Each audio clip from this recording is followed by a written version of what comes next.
What is going on, everybody? It is Remy Dandy Scarlet with Siren. Scarlet Siren, and we have the whole HELLUVA Bois crew here today. Do you know who we are? Do you know who we are? Do you know who we are? Do you know who we are? Well, now you do, because we got the one and only Kitty Monk, the totally not famous Kitty Monk. We have Wes, we got Victoria, and we got Stephanie. You can't see her, but you can hear her. I'm here. I'm a hell of a boy. Yes. That's right. Yes, she is. And we are doing a breakdown, we're doing an analysis of the brand new episode 1, or is it episode 0, Mission 0 for Helluva Boss. Yes.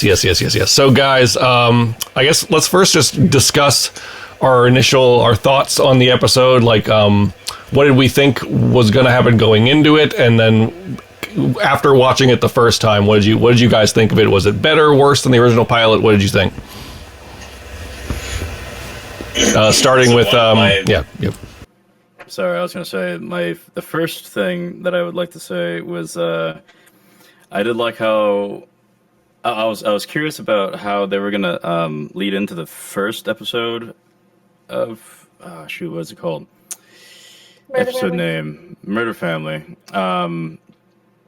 How they're going to lead into that dialogue that Stolas and Blitz have over the phone, where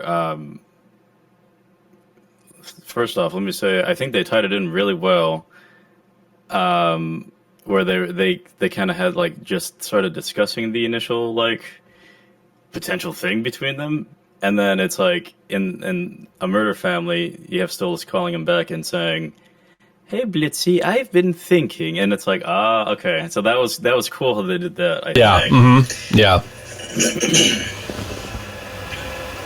For sure. Yeah. I'll chime in because I have a thought on that. Like, yeah, I liked how it's a very tricky balancing act they had to play with this episode, because like you couldn't set up too many things too quickly. You had to like just put the foundation, like you just hinted at, like the deal with the book, the full moon deal, like that happens the next episode, so they have to hint at the foundation of that, of like, oh, as long as you have the book, then I guess we'll see each other again, blah blah blah. You have to like just subtly hint at that, but not go too far with it. So yeah, the things they had to include from the original pilot, but also update it so it's more canon. I thought they did it very well in this. There was a couple things I thought were missing but we can touch on those later. But yeah, so who else wants to go? I feel like having seen them before, like it being on Amazon, it felt very like they were dropping a lot of exposition, and I feel like that took away from the experience. Like when you first watched it on YouTube, it was very like show don't tell, and it felt like this was like a lot of like telling exposition, which I understand the necessity of, but I think it takes away from the experience of like when you're watching it, piecing things together yourself. Like, they didn't do a bad job. I just think it, like, changed the experience of, like, what you should expect going in. Well, to some degree, I do kind of get why, like, one thing I do like is that I think Helluva Boss is a show about lower people, like, minorities, stuff like that, rising up and being what they're not supposed to, in a really good way. But I feel like the show, or at least season 1, didn't really set that up that well outside of, like the Harvest Moon Festival. So I kind of like how they had to literally say, like, listen, imps are not supposed to be anything. So even the fact Blitz is making his own business is fucking awesome. Because, like, I only knew that because I would go on the wikis and be like, hell's working class is literally imps. So, yeah, like, they made that point. Even though, yeah, it's a little clunky, but for a pilot, I kind of understand it. Yeah. No, I like that they set up, because most people, when they go into watching the show, like, first of all, they get confused and they think, oh, Blitz and Million, they died and went to hell, right? Like, no. It sets up, no, they were born in hell. They're a different species. They're imps. This is what the imps are expected to do, the menial labor. Stuff that you pick up on, like, episodes down the line, but they don't. I like that they spelled that out for the normies who so I've seen, like, at least half people, when they try to get into the show, they get confused by that, so. I think it kind of takes away, though, for example, the later episode where you see like when Blitz and Millie first met and the impact of him being empowering to her. When you have it all written out from the very beginning and like you're being told like, yeah, this is a big deal, like right from the get-go, I feel like it's going to take away from that impact of like Blitz being so empowering to Millie and like showing how like they had to rise up and go fight against this adversity of being like seen less than. I feel like it diminishes that. Guys? Oh, okay, I don't know. I do agree with Steph points. I think maybe they could have done it a bit differently, though. Like, maybe somebody sees the commercial and they're like, oh, an imp making a business? How fucking stupid, or something like that. Because that's like what you're saying, like, show, don't tell. Yeah. That's all. It felt like more exposition. I would have rather had it spelt out that imps were less than by them being treated differently and having to overcome those adversities versus it being like imps ain't shit and you're like, oh okay, I guess, you know, like that type of thing. So it's like, again, I understand the necessity of it. I just think it's going to take away a bit of like impact later on, because the whole thing with seeing it before it was on Amazon Prime was seeing that like Blitz was perceiving himself as less than and fighting against the stereotype. And again, like when it's written out for you, it takes a bit of that impact, in my personal opinion. It's interesting you bring that up, because one thing I was going to say, though, I wish they also made a point about Luna. Because I remember, Jules, when I was doing your thing, you said, like, we wish we saw more Luna. And I agree with that, because Luna wasn't really in the pilot, and she wasn't really in the first couple of episodes. So one thing I do wish they made the point was, hellhounds are even lower than imps. Like, Luna basically grew up in a puppy mill. So I think it'd be cool to make the point, like, because I've had this question. On paper, is Luna supposed to be Blitz's daughter, or is she, like, legally his pet? Even, like, during Mastermind, she got muzzled. Nobody even cared, besides, like, nobody cared, not even Queen Bee. So, like, I wish they made the point a little bit. But I know, like, how you were saying, it would have been clunky how they were doing it. Yeah. Fair enough. We haven't heard from Victoria or you yet, I think, on initial thoughts. Did you want to give any initial thoughts before we go into it? I'll save it for after. Okay. Victoria, did you want to share anything about the episode? We lost your video.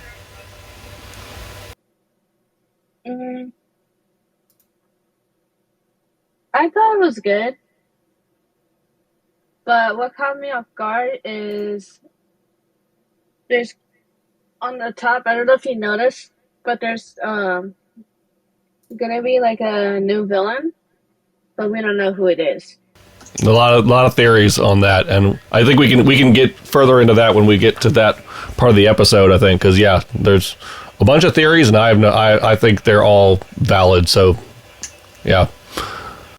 Yeah, that's right. I thought that was pretty interesting. We can point it out when we get to that part, I guess. Yeah, because everyone was freaking out, and they were like, "Who's that?" I don't know. I don't know. Who's that? It's Jesse. No. New girl reference. All right. So do we want to get into this? And at any point, if somebody wants to say pause, I'll trust Wes to pause it. And we can discuss further. We can milk this for all the content is worth.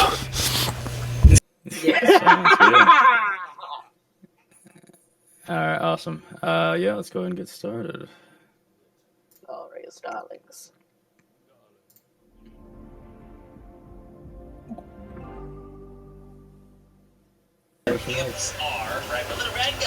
Those are cute though.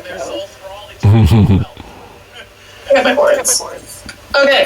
To do. Make Moxie's persona. Ha ha ha, Moxie's persona. To do, the first two things, they're just, and, A banana boat is very flexible.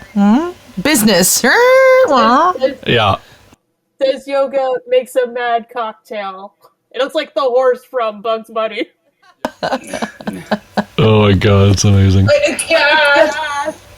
A Moxie Horsona. Yeah. All right. Also worth pointing out, Adam Nayland wrote this episode. Which I mean, from what what I've heard is that it's a writer's room style thing. Everybody contributes, but like the main writer of this is Adam Nalen, which I think some people have been hard on his episodes of Helluva, but like I think he's a solid writer. So Yeah, he's a funny writer because he worked with Brandon Rogers on a bunch of his stuff, like probably from the very beginning. So Yeah, that's interesting. Yeah, there's more stuff. Wait. Huh? looks like yes, Looks like I held the different. Blitz's historically bad spelling strikes again. IMP.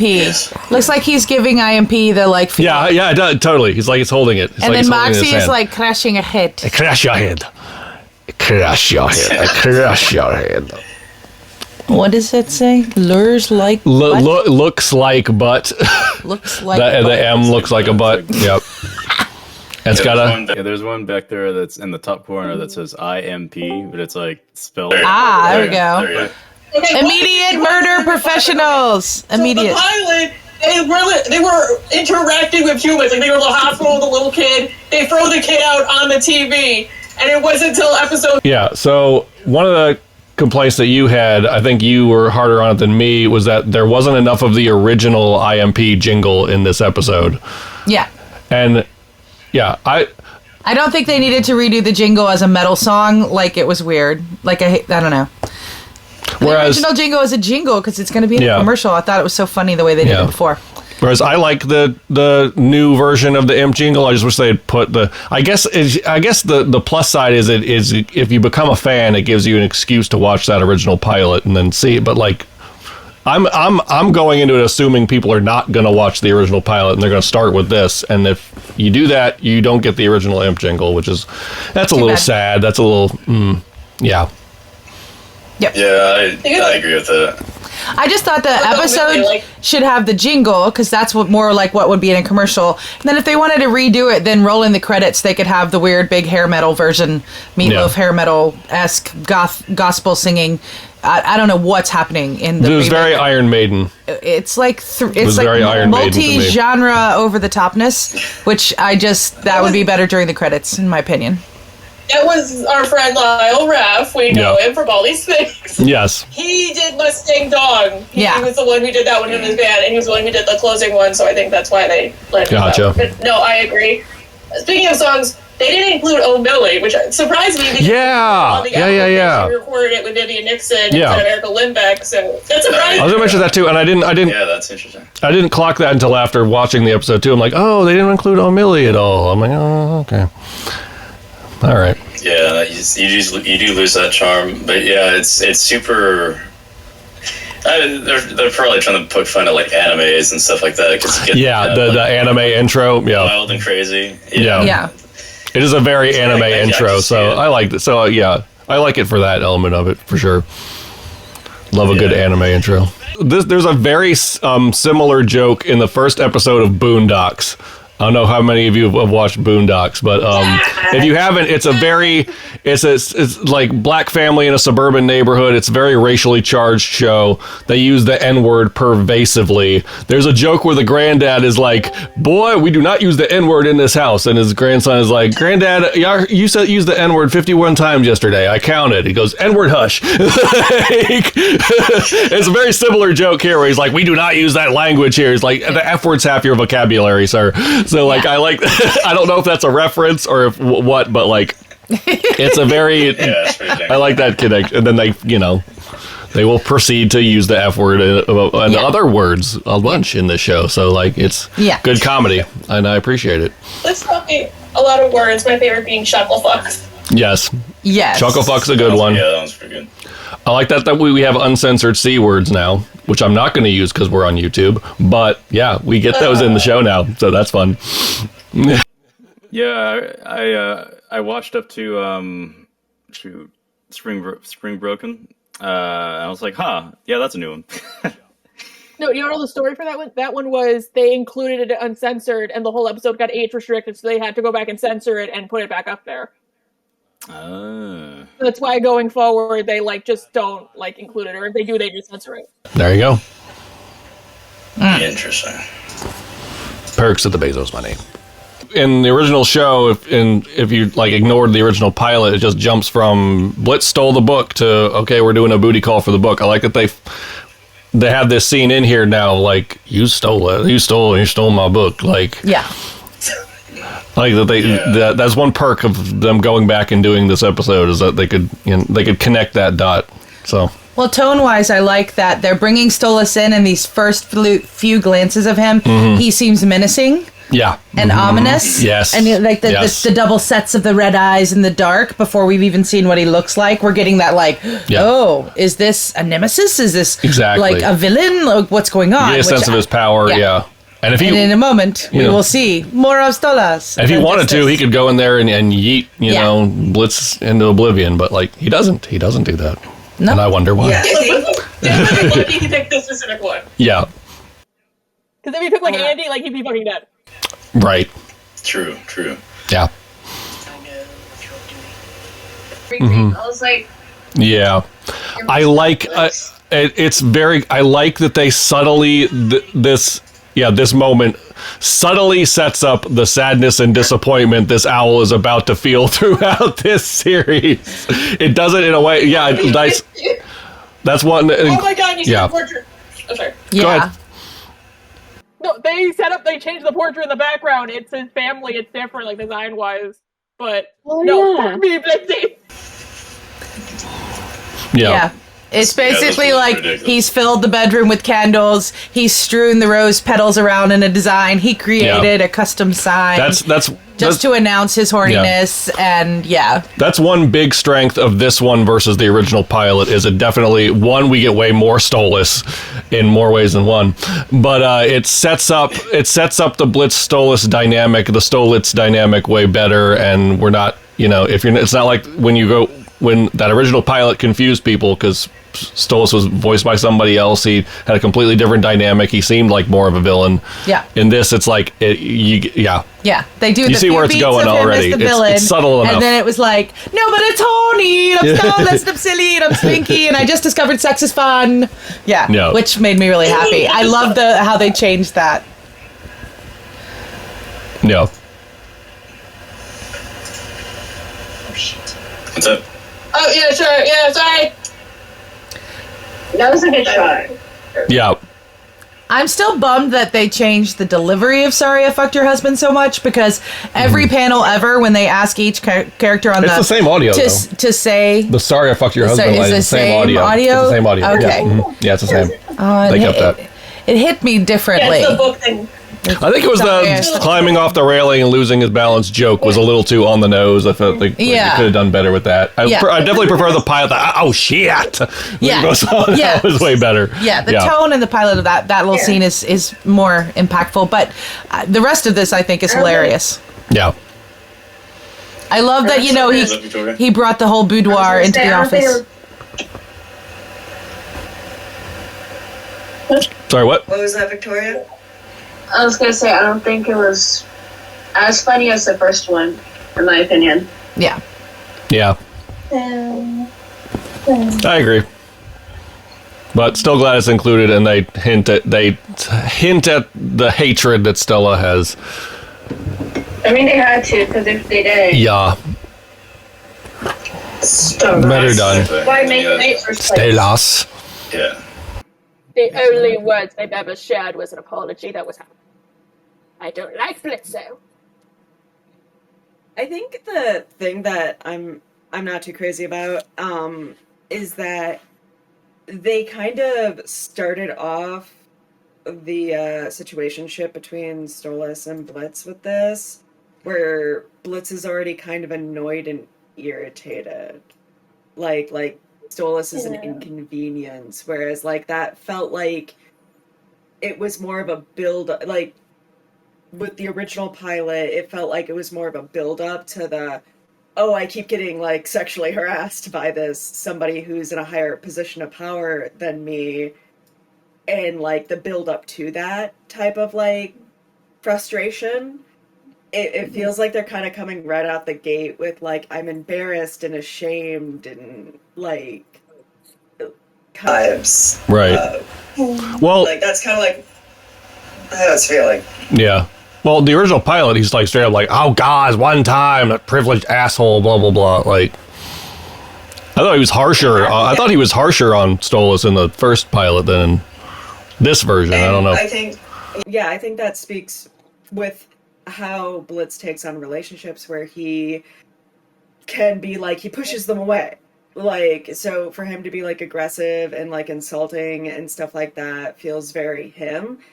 It feels like with this, he's dealing with like frustration and embarrassment. Like, he doesn't want his like coworkers to know, or the people who work below him to know. Like, there's a degree of shame to it, I think. Whereas like in the original, he was like, yeah, I fucked a prince. Yeah, I did that, and now look at where we are. Like, where there was more confidence in it. He was bragging about it, bragging about his man chowder in that first scene in the office, so he wasn't exactly hiding it. Yeah, but no, like, he was more cocky. Like, he was more cocky in the first one. He was cocky about his... Yeah. Cocky about his... anyway. Like, chest fluff like blue, like angels. Yeah, I see that. Yeah, chest floof. Love it. Okay. It's interesting that they put Veronica as an... Well, I guess she technically is an antagonist in the third. We're about to get into Spring Broken, where she kind of is that role, so... Right there. Yeah. Up top. Whatever that is. Yeah. It looks like it's that new person in it. It looks like she's from the Ring of Gluttony or something. It's either a brand new character, or... I'm not ruling out that it's Octavia. I don't put a high percentage on it, but I feel like she could like level up in power and then choose a new look or whatever. Yeah. Maybe there's a time skip into season 3. Who knows? So they can age up Millie and Moxie's baby. I don't know. I don't know. You could One Piece this shit. Who knows? They put Wally on there. I don't think he's an antagonist, really, unless maybe because he's with Veronica. Like, I really don't think he's a villain. He's just annoying. Let's be honest. He's the underdog villain. He's the I say. thing. The uprise of Willie Wackford. It's There you go. That's it. That's the big twist. That's the big twist. It's been Wally Wackford all along. He's been here the whole time. I was behind it all. I was behind it all. I say. And I say. And that's what his like little monologue is gonna. I say. You all overlooked me when I was selling the t-shirts. It's giving me. The friends, I say. Yeah, that's giving me. Suggesting that he had real reasons to hate Blitz because Blitz got him fired, and he knew Blitz when he was a kid, so he called him Blitzo. So I kind of think it was happening. It's giving me vibes of the Star Wars fans that think Jar Jar Binks is a Sith Lord. It's on that level of theory. Misa. Are you trying to say Jar Jar is not a Sith Lord? No, I can see it. I can see it. I can see it. I can see it. I mean, he put Palpatine in power, so it's all his fault. The enjoyment of this franchise. Yeah. Confirmed Wally's a Sith Lord. Yes, Wally's a Sith Lord. He's the 8th deadly sin. He's Lucifer in disguise. I mean, why is he so short? Exactly. No, I heard Mammon. I heard like the longest time I thought it was Mammon. Kind of like how Onion was Yellow Diamond. Yeah. On the dark side. Way down there. I wish I can step through by like. Yeah, like frame by frame. Yeah. Yeah. That's way easier on YouTube. The person on top, like, I don't think it's them, but it kind of looks like one of the twins. Oh, Glitz and Glam? Yeah. Yeah. I don't think it is, but it kind of has, like, the same shape. Yeah. Yeah, so I can see maybe like an envy person, maybe. Yeah. Yeah. Hey, wait, That does make me think. Go ahead. No, because it doesn't make me think, like, are there other Goetias in the other rings, or are they only in Pride? Because my thing was they basically take care of the other rings for, like, the ends. So I could see, like, maybe that's one that runs, like, Envy when Levy isn't there. Yeah. Well, I also feel like it looks like a helmet, like in Sandman, Death of the Endless. He has the helm that totally changes his appearance. and he takes it off. He looks a lot like that. That helmet looks like the shape of Death of the Endless's helmet, because his is long protrusion like an anteater. You know, this long thing hanging off the front of your face. Reminds me of that a bit. Yeah. And then you take it off, and then the person looks totally differently. It could look like Via or, something. Because like the long horns that are draping around. I mean, like all of that could be a headpiece. So to me, it almost looks like somebody who's kind of concealing their identity. Yeah. Yeah. That's just my sense. It wouldn't be... A part of me was also thinking Robo Fizz. Yeah. Yep. I'm glad to have some mysteries. We'll see as things go. And there they are. An Ozzy right there, silhouetted. Nice subtle little hint there. Oh yeah, there's Ozzy and Fizzy. Oh, and some Frostika's crew there, the Coco and Apple. I see that on the far right. Yeah, I was gonna say that looks like Where? The peeps in our posse in the right far there in the corner, far right corner. right. Yeah. Wait. Yep. Oh, okay. Sorry, what?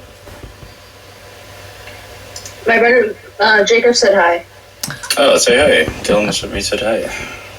Yeah. Hey. Somebody say strap. Yeah, So that was fun. Overall, I think that episode was pretty good. It does.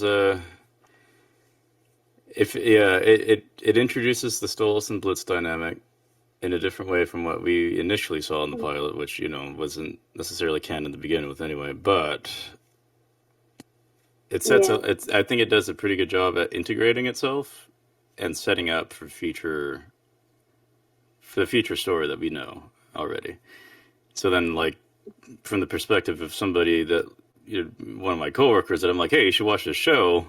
It's on Prime now. Start off with episode 0, and it's like I think obviously it's like it's a good way to start them off on that if they have no prior knowledge to what that is. So yeah, I would. Yeah. I would certainly be interested seeing the perspectives of people who've never done anything with Helluva or has been what their absolute first impressions would be, because I understand why they had to do it, because with the doing it during COVID and the pandemic and the long breaks between things on YouTube, we lost a degree of consistency in that. And I do appreciate them going through the efforts of trying to make it consistent and cohesive for the established fandom and for bringing in new people to the fandom. So I appreciate the effort they went into. I'm sure I'm just being hypercritical with the I wish they'd show instead of tell. Yeah. But that's just a criticism I have with anything. I want to see it, I want to interpret it. And I just worry that it might lessen certain things that happen later in the series, having it all laid out. That's fair. That's fair. But I think it was good. I did like how the thing with Stolas. So there was a lot of complaints about You kinda Stolas. like He's build taking up. advantage of it. Wait, what? No, okay. So the thing with Stolas, people are like, oh, he took advantage of him. I'm like, no. The whole thing is it's a toxic relationship, and they need to admit it's toxic and move on. So they made the point here. Yeah. Mm-hmm. Yeah. I think one thing that stuck out watching is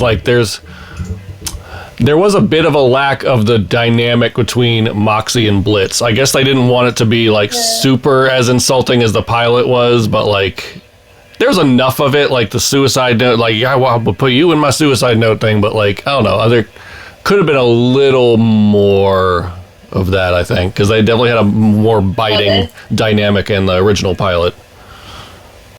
I do like in the original pilot how it felt like Millie was being kind of the go-between Moxie and Blitz, the bridge, the peacekeeper.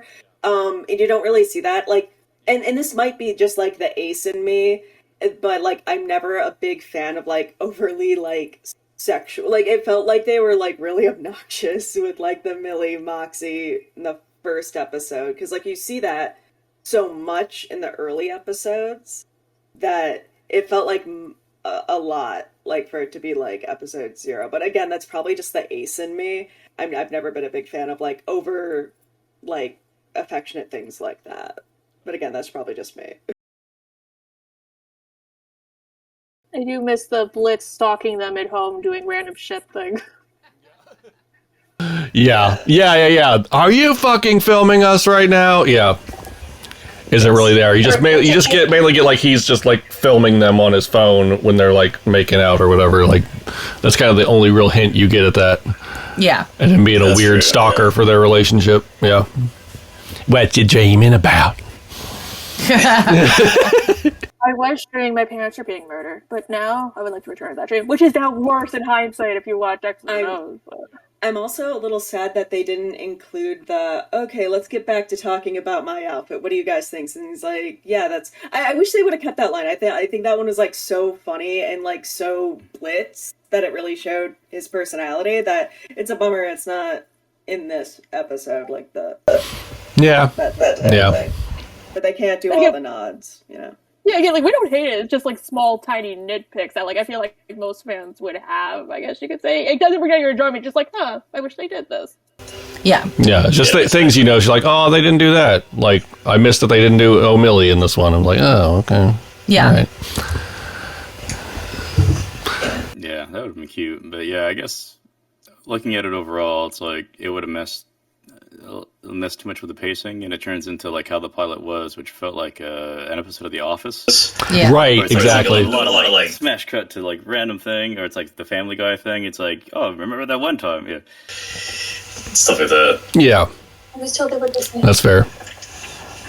Yeah, I love the animation of this so much, though. It's the way it's it's so realized clean. is really beautiful. Mm-hmm. Yeah, and my one concern with that was like, is this episode going to look too clean going into some of the, not the first season was like, but the animation team leveled up so much between like season 1 and season 2 and over time. So like them going back and like doing, it's like when you go to the Star Wars prequels and everything is so clean and then you go to like the, you know, episode 4, which is a little bit, you know, not all that slick CG stuff. It's like, is this gonna be? But it isn't. Like, you know, you can go right into those first few episodes, and especially since they cleaned up certain shots in those early episodes. Yeah. Like there was that one shot in Spring Broken where Bliss is like, and now we wait, and like his face looks so fucking weird in that original cut of Spring Broken, and they fixed that shot and put him back on model, so it doesn't look so weird. Yeah. But yeah. Like, it's not that I do miss it, but I'm like, it did have to change. Yeah. It's I think it helps that they listed it as like a separate. I mean, like, at least in the Prime app, they have it listed as like a separate season or whatever. Like it's a one-off thing that, you know, leads to the season 1. Because if they had included in season 1, it would have been like, whoa, that's a different animation going from 0 to 1 through season 1 or season 2 episode 1. But I do like that they actually did fix a few things, like the frame rates and stuff were fixed in season 1 too. Yeah, I noticed that too. Yeah, the jankier shots. Yeah. Yeah, that, and then like you were mentioning, the consistency between like Blitz's face animations and then like Stolas' eyes and stuff. Like they fixed all of that stuff. So it's also nice to see a more well-defined personality with the scenery, like with the characters. Like, you know, Blitz, even though Viv like knew Blitz's personality, there was like little things that was discovered along the way, like Blitz being a horse girl that was discovered along the way of the YouTube series. And it's kind of nice when you're like looking back on it and like you know how much Blitz's personality's evolved and his little niches and his little like quirks and features, and like you see little hints of that in the, what is it called, the I'm trying to think of the actual term, the environmental storytelling. It's really refreshing that they went back and they revamped so much so that like the environmental storytelling is much more impactful. Like we kept stopping and be like, "Ooh, what does that say? Oh, look, that there and those people and there's Aussies, like it's, and like I know it's because like we've seen it, we know what to look for, but it's like that satisfaction of being able to see the environmental storytelling that it's developed so much, and you can pick up on those Easter eggs. Yeah, exactly. Like they sorry, go ahead. No, go on, Borbs. I was just gonna say, like adding to that, they're able to lead in to like feature things like the little, like you said, like about Aussies. It's like, oh, that's an interesting character. Who is that gonna be? And then we'll see him later. And then like some of the other stuff, the silhouettes of like Roscoe's posse, we'll see them later. Stuff like that, feature interactions and stuff like that. All told through story or environment. So. And it's going to be interesting. I don't know if they may ever find this, but because they're doing the crossover, or like the speculation of the crossover, whatever. Lululand, like there's the game, the Exorcist game. That's like, it was hinted in. I wonder if it might be something that's a little more highlighted. That's something like people will pick up on and notice more, since like it's like officially they're in the same universe, potential crossover, that like if we're gonna see things like that be a little bit more upfront and highlighted. Yeah. And not so sprinkled in. Along those lines, I am wondering if they're ever going to establish where both shows' timelines fall. I mean, imagine because like there's a very interesting line in Harvest Moon Festival. Moxie is like, for example, the use of angelic warfare has increased Hell's combative blah, blah, blah. So I'm like, does that hint that Harvest Moon Festival happens after season 1 of Has Been? Because they were just using the angelic technology in that one battle at the end of Has Been. So it has to be after, right? Rifle. Yeah. The Blessing Rifle, has been a weapons dealer for a while. But yeah, I guess like those specifics. I'll be honest, I don't always listen to Moxie. It's like when Wes talks about plane, trains, and automobiles. I'm like, yeah, that's a gun. It's just like Wes is talking about cars. I'm like, that's a car. That shit would probably go over my head. So it's like you mentioned, I was like, did you say that? Hang on a second. So it's like when we rewatch that episode, I'm going to be like, now I got to actually listen to this guy talk about his hyperfixation to try to like tie in stuff, because it is interesting, like, before Has Been was even established, to hear Carmine, Camilla, am I saying the name right? Like, yeah, Camilla Carmine. Camilla Carmine, okay. Her, Let's just call her Camilla Carmine. Yeah, her. That babe. To hear her like mentioned and then like see like, oh fuck, she's an overlord, like it, like those things I'm always like a big fan of. Yeah, totally. They sprinkle in world building in there, yeah, for sure. Like the one guy at B's party who had the Vox Flicks and Chill t-shirt, like that's little hints like that, yeah. Yeah. Oh yeah, yeah, that's right. And that's what I mean by like when they do environmental storytelling, it goes back to the show don't tell type of thing, and like that environmental storytelling, like it's so important, and like I think a lot of people overlook that, so I appreciate that they're like amplifying it. I hope that they continue to do that. Yeah, for sure. Yeah, it's tricky. Like, obviously showing and not telling is better, but sometimes some people are better at it than others, and sometimes you gotta just tell things instead of show it, because some people are observant like us, but other people are, will completely miss important. One thing, like one of the biggest flaws I feel like first of all, I could go off on a whole essay about how I don't think Unhappy Campers is the worst episode of Helluva. I think the worst episode of Helluva is Western Energy.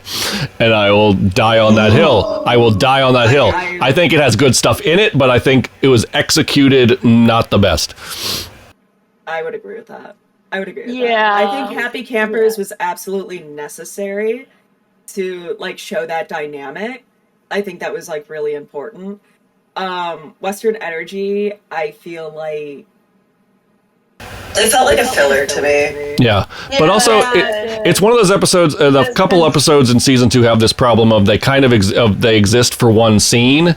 Western Energy, I feel like, exists for the hospital scene at the end, and the problem is there's all this exposition of what's been going on between Stolas and Blitz and how they're avoiding each other and all this good emotional content, but it goes by in 2 seconds, and you got to hit the pause button and read all these text messages to get all of that. So if you're not hitting there with the pause button, you miss all of it. Okay, that's why I don't like Seeing Stars. It's not. I don't think it's a bad episode. It's just one. I feel like a season 1 episode they retooled for season 2, and instead of bringing up like the circus, like maybe Stolas is still upset with Blitz, doesn't want to say anything, or Blitz is like repressing. They just do like a normal Luna Octavia adventure, and like you said, it exists only for the last scene. So then Stolas can have another like, oh, we broke another promise to Via. That way she can come. And great scene. I love the emotional content of that scene and how, you know, Erica like breaks into tears about her relationship with her father when she describes that scene. But that episode exists for that one scene. Yeah, like I don't like that. And even like I don't know. It's not really my favorite. I think that episode.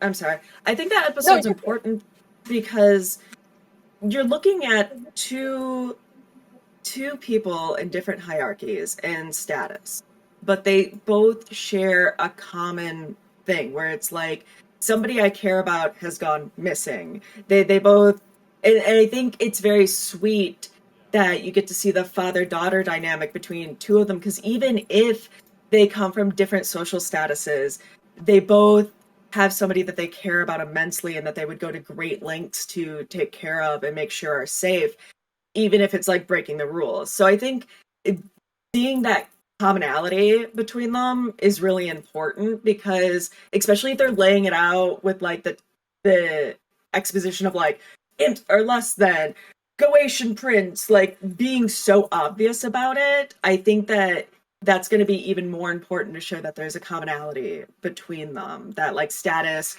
knows no bounds when it comes to the people you care about in your life. But I have a counterpoint to that, Millie and Moxie, because throughout season 1, Blitz had to realize he was treating Moxie like shit, and Moxie learned to stand up for himself, and that actually helped. And then Ozzy's, he undoes that by trying to not be alone, like following them around. And you'd expect Seeing Stars for Millie and Moxie to be a little like uneasy, like maybe they sit it out because like I'm still mad at Blitz, so I'm gonna go and hang out with this random scammer. But and it's like they contribute nothing. Like, honestly, if you remove them, the whole episode would flow the exact same, and I hate that. I'm sorry, I have opinions on that. So I can 100% understand that. I think the Millie Moxie dynamic was in that episode kind of. I don't want to be like they don't have a child to worry about. They only have each other to worry about and to prioritize. So it's like you see the different dynamics and where the priorities are. No, that I agree with. That's a good one. But I get what you're saying. I think that episode has a special place in mine and Wes's heart, because like it took place in LA and we literally like dressed up as like Octavia and Stolas and took pictures all over. I cosplay as Brendan Rager, so it's like that episode has a special place for me. Yeah. But I can understand. Yeah, I can see where it would have some like, okay. But I think showing the dynamic, the commonalities in that episode was like really important. And can be easily like, they didn't have to do that. And I appreciate that they did. Yeah, that's fair. Yeah, there's good stuff in it. It's just like there's certain areas I think it's like pacing issues and certain like cracks in the armor, like the whole like joke there's a bunch of jokes we're trying to dunk on LA, and the whole like our water is toxic thing. Again, they go by that in 2 seconds, and then like Stolas throws a water bottle at the guy and he bursts into flames. Like, what the hell's going on there? And you needed to catch one little sign in the background in order to get that exposition and understand what the hell was going on with the polluted water. You know what they didn't do with that was that you know the rule of threes, right? Yeah. They only showed that poster like 1.5 times technically, because they showed it behind Blitz and then they showed it directly a second time, but they didn't show it a third time. I feel like if they did that, it's like that's an interesting poster, and then when Stolas throws the water, it would have made more sense to people. Because a lot of people miss it, but it's also like you have to do the rule of threes to ingrain stuff like that, like that so like almost subliminal thing. Yeah. I like that, but one of my favorite things, and I understand this isn't like improv, but being somebody who does improv and stuff, I love it when people commit to a bit and like little things like that pop up. They always get me. So I get it. I do wish they would focus more on things, but yeah, I mean, that's if they just hit the joke one more time, like what's it like? Even like an audio of like, attention, please do not drink our water, it is toxic, something like that in the back that you could catch and be like, okay. Or like he could set up a Chekhov's gun, like yeah. I mean, I do like the whole scene of them in the theater. That's probably the one part of the episode like I love. But like, I'll never get rid of her. Yeah, yeah, that's pretty funny. That's pretty good. Yeah, you can't have my baby, bitch. No, I think that's really important. I think the episode exists for way more. It's than good. The last it's just scene yeah. I like the content of it. I just like the execution of certain. I think it helps Blitz see in that episode like. A purity of his love for his daughter that's important, and then the fact that Luna comes to realize like sometimes you got to take it a little easy on your dad in order to give that advice to Via, and Via is about to come down so hard on Stolas, right? Where we are in the current storytelling is that she's like having nothing to do with him and having a complete snit and not seeing any of the benefit of her dad, and it's set up that like. That might happen. Like Luna's already trying to be like, hey, you know, like your dad's not perfect and he missed an important day, but sometimes you got to give your dad a little bit of a break. Like Via needs that advice so hardcore right now. I feel like it plants a seed of some of this stuff that's going to happen. And then the like Sensma's thing of like not wanting to kill the two dads with the two daughters later. You know, that Blitz turns away from a contract, which he's so callous at the start of the program, and he's going to go all the way to being like, I don't want to fuck up that family. They look too much like us. So all of that gets set up because of the LA episode, and it gives Blitz and Stolas something like super important in common that they can begin to respect each other in a different way because they share that, you know, that true love of a dad for their kid. And so, I think that's an important episode. No, it is. Remy used to hate that episode. No. He's just always trashed that. You were like, you did not like that episode. Remy, you would always talk about how much you hate that episode. Like every time we get you'd be like, I did not say that. I did not. You would always say it's bad. This is bad, and I don't think it's bad. I don't think it's bad. I like that content. I like the seeing stars. I like the themes of it, but I just think the execution could have been better. That was me. Like, I don't think it's a bad episode, but compared to the rest of the show, it's not my favorite. I know why. There wasn't any. The stakes weren't necessarily existent between Blitz and Stolas yet. If that makes sense. Yeah. If seeing stars happened after the fallout, like after the Apology Tour episode, if they had that maybe whole thing happen, and it's like, holy shit, Blitz, my daughter, like. Yeah. And then they rekindle that relationship. That's like, let's go save our daughter. Yeah, it would have had better stakes then. That's because that was something a few people told me. They wish the whole breakup happened earlier in the. That's what I was saying. That's what I've been saying. That's why my. Then the middle is like Blitz having all these episodes. That's my Like basically most of the time. With like. And then it would also make stuff like the apologies a bit more better because. The one time Blitz wasn't trying with Fizz, he actually really worked. So that's actually my biggest I think the biggest flaw with season 2 is I think it was me that had that conversation with you, Kitty. Is like I think Full Moon, the breakup should have happened sooner. Before certain other moments, especially before if Oops in the Mammon episode, the whole excursion where Blitz is having his, he's getting back together is having a reconciliation with Fizz. If that's happening when him and Stolas are on the outs, I feel like that would have, and you could have reworked the stuff around the crystal, made, there's no reason that needed to be where it was. Anyway. No, we have that. And plus, I didn't like how apologies are like, oh, you never apologized. I'm like, no, he's making stuff better. It's just this is the one time he didn't do it. So I'm like, what the hell are you even getting at? Because that was the reason I did not like apology door, because I felt like it was taking Stolas aside. But no, you told me no, it's not. So it's like. Sorry. Yeah, because as is, it's like we have one episode where Stolas and Blitz are on the outs. It's like ghost fuckers, and like because it's like apology tour, and then like that episode, and then they're back together in Mastermind. It's like it's so short the way it currently happens. Yeah, I do wish the spacing was better. Because like I remember before they had the breakup, one of the biggest, like, we'd all be talking about Stolitz, right? And we were always talking like, I think half of us were like Team Stolas, half of us was Team Blitz, and we were at odds with each other. Yeah. And like how we debate like, well, the relationship's wrong because there's a power dynamic that's being exploited. And it's like, but you know, Stolas really, like how at odds it was. And it's like, I think definitely if it had experienced it earlier, like, and seeing seeing them come to terms with like, oh, the power dynamics in this relationship are inappropriate, and finding the commonality of like the daughters and trying to rekindle like a relationship with their daughters. I think you guys are absolutely right that like if the pacing was done differently, I think we'd all have different outlooks on the characters themselves. Western energy would have been different also if it happened after the breakup. Yeah. Where it's like, oh, I know it's like the person Stolas would be like, oh, the person that I would rely on is like, I don't know how he feels about me kind of thing. And then like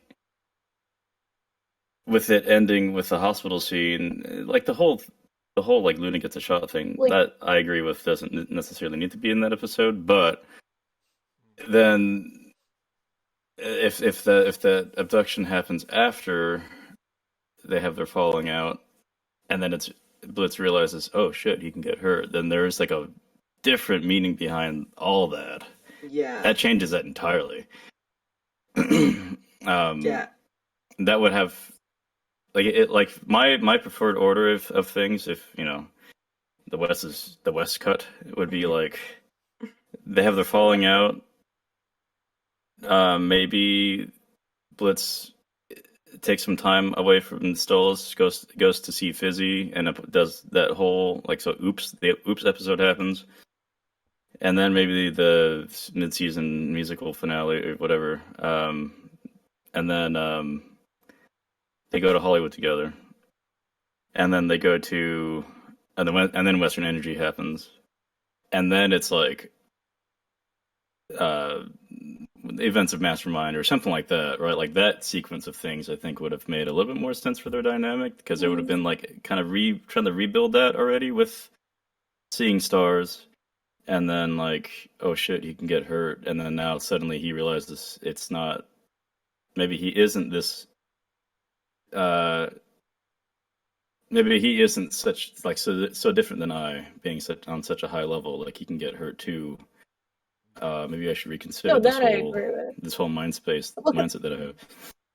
No, I agree with that, because also, what about the incubus from Apology, where he never comes back because there's no like time? Because I thought a lot of people, me included, were going to be like, he's going to try to date him and then realize, wait, this was only a one night stand, or like he tries treating him like Blitz, but because he has no filter, he tells him to go fuck himself. So we have to realize, like, oh, I was treating Blitz like this.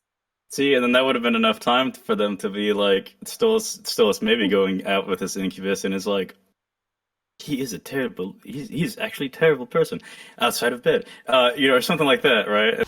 Yeah, that would be also and that see him again, it's like, oh, that, and also like a little moment there where like Stolas is still pining after Blitz, but in a way, but like still, but kind of is, pretends that hate him or whatever, like something where he's clearly like fixated on it and lonely, and maybe he neglects time with Octavia at a certain point, and like so like it sets that up even a little more of like, you never cared about me kind of thing that happens. I think Mastermind and Sinsmith are I would leave those alone. Virtually no notes on those two episodes.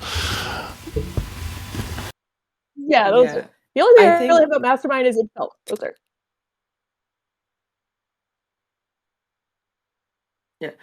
I think I know saying like, oh, I think the Luna thing in that episode didn't need to happen. I think it was actually important that it happened, because Stolas was like so infatuated and with like Blitz, like he'd drop anything for them. I'm sorry, I'm hearing like an echo of myself and it's like fucking with me. I'll mute myself while you talk. But like Stolas would like, oh, thanks, I appreciate it because I'm like listening to myself while talking. But like I think it was actually important for Blitz to be like, Stolas, I can't do this. I need to be there for my daughter. Because Stolas was like so infatuated that he would have dropped anything for Blitz. And it creates this like unrealistic expectation that somebody is going to always do that type of thing. And I think it was kind of important for like Blitz to say like, no, I have something really important I need to do, even though you might not see it as important. It's important to me. I need to be there for my daughter. I can still send somebody to help you, but it's like I have to prioritize this. I'm sure it could be. Sorry, go on. No, I was adding on because I think in Apology where he's like, "Oh, you didn't rescue me from Stryker." I'm like, no, he didn't. He had something to do. He told you he had something to do, and he sent people who were better equipped to do it. 'Cause they actually knew the area and everything. So I'm like, what the fuck are you getting this from? Yeah, 100%.